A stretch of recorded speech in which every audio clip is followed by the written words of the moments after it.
اللہ علیہ وآلہ وسلم پر وحی کا ابتدائی دور اچھے سچے پاکیزہ خوابوں سے شروع ہوا۔ آپ خواب میں جو کچھ دیکھتے وہ صبح کی روشنی کی طرح صحیح اور سچا ثابت ہوتا۔ پھر من جانب قدرت آپ تنہائی پسند ہو گئے اور آپ نے غار حرا میں خلوت نشینی اختیار فرمائی اور کئی دن اور رات وہاں مسلسل عبادت اور یاد الہی و ذکر میں مشغول رہنے لگے۔ جب تک گھر آنے کو دل نہ چاہتا توشہ ہمراہ لیے ہوئے وہاں رہتے۔ توشہ ختم ہونے پر ہی اہلیہ محترمہ حضرت خدیجہ رضی اللہ تعالی عنہا کے پاس تشریف لاتے اور کچھ توشہ ہمراہ لے کر پھر وہاں جا کر خلوت گزین ہو جاتے۔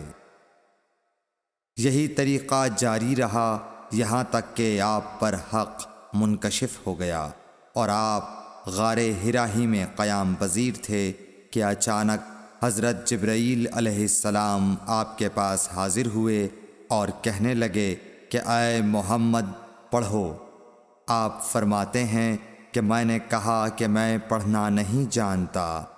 آپ صلی اللہ علیہ وسلم فرماتے ہیں کہ فرشتے نے مجھے پکڑ کر اتنے زور سے بھینچا کہ میری طاقت جواب دے گئی۔ پھر مجھے چھوڑ کر کہا پڑھو۔ میں نے پھر وہی جواب دیا کہ میں پڑھا ہوا نہیں ہوں۔ اس فرشتے نے مجھ کو نہایت ہی زور سے بھینچا کہ مجھ کو سخت تکلیف محسوس ہوئی۔ پھر اس نے کہا کہ پڑھ۔ میں نے کہا میں پڑھا ہوا نہیں ہوں۔ فرشتے نے تیسری بار مجھ کو پکڑا اور تیسری مرتبہ پھر مجھ کو بھینچا۔ پھر مجھے چھوڑ دیا اور کہنے لگا کہ پڑھو اپنے رب کے نام کی مدد سے جس نے پیدا کیا اور انسان کو خون کی پھٹکی سے بنایا۔ پڑھو اور آپ کا رب بہت ہی مہربانیاں کرنے والا ہے۔ بس یہی آیتیں آپ حضرت جبرائیل علیہ السلام سے سن کر اس حال میں غار حرا سے واپس ہوئے کہ آپ کا دل اس انوکھے واقعے سے کانپ رہا تھا۔ آپ حضرت خدیجہ کے ہاں تشریف لائے اور فرمایا کہ مجھے کمبل اوڑھا دو، مجھے کمبل اوڑھا دو۔ لوگوں نے آپ کو کمبل اوڑھا دیا۔ جب آپ کا ڈر جاتا رہا تو آپ نے اپنی زوجہ محترمہ حضرت خدیجہ رضی اللہ تعالی عنہا کو تفصیل کے ساتھ یہ واقعہ سنایا اور فرمانے لگے کہ مجھ کو اب اپنی جان کا خوف ہو گیا ہے۔ آپ کی اہلیہ محترمہ حضرت خدیجہ رضی اللہ تعالی عنہا نے آپ کی ڈھارس بندھائی اور کہا کہ آپ کا خیال صحیح نہیں ہے۔ اللہ کی قسم آپ کو اللہ کبھی رسوا نہیں کرے گا۔ آپ تو اخلاق فاضلہ کے مالک ہیں۔ آپ تو کنبہ پرور ہیں، بے کسوں کا بوجھ اپنے سر پر رکھتے ہیں، مفلسوں کے لیے آپ کماتے ہیں، مہمان نوازی میں آپ بے مثال ہیں اور مشکل وقت میں آپ امر حق کا ساتھ دیتے ہیں۔ ایسے اوصاف حسنہ والا انسان یوں بے وقت ذلت و خواری کی موت نہیں پا سکتا۔ پھر مزید تسلی کے لیے حضرت خدیجہ رضی اللہ تعالی عنہا آپ کو ورقہ بن نوفل کے پاس لے گئیں جو ان کے چچا زاد بھائی تھے اور زمانہ جاہلیت میں نصرانی مذہب اختیار کر چکے تھے اور عبرانی زبان کے کاتب تھے۔ چنانچہ انجیل کو بھی حسب منشائے خداوندی عبرانی زبان میں لکھا کرتے تھے۔ انجیل سریانی زبان میں نازل ہوئی تھی، پھر اس کا ترجمہ عبرانی زبان میں ہوا۔ ورقہ اسی کو لکھتے تھے۔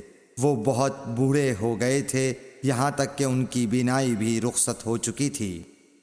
حضرت خدیجہ رضی اللہ تعالی عنہا نے ان کے سامنے آپ کے حالات بیان کیے اور کہا کہ اے چچا زاد بھائی، اپنے بھتیجے محمد صلی اللہ علیہ وسلم کی زبانی ذرا ان کی کیفیت سن لیجئے۔ وہ بولے کہ بھتیجے آپ نے جو کچھ دیکھا ہے اس کی تفصیل سناؤ۔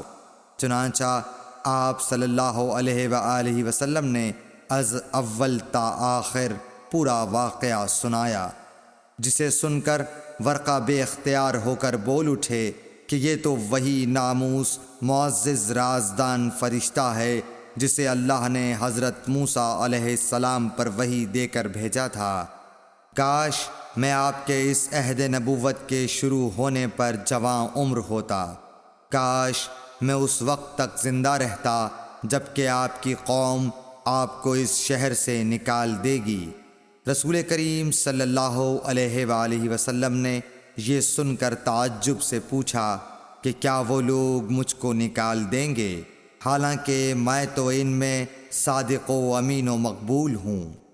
ورقہ بولا، ہاں یہ سب کچھ سچ ہے، مگر جو شخص بھی آپ کی طرح امر حق لے کر آیا لوگ اس کے دشمن ہی ہو گئے ہیں۔ اگر مجھے آپ کی نبوت کا وہ زمانہ مل جائے تو میں آپ کی پوری مدد کروں گا، مگر ورقہ کچھ دنوں کے بعد انتقال کر گئے، پھر کچھ عرصے تک وحی کی آمد موقوف رہی۔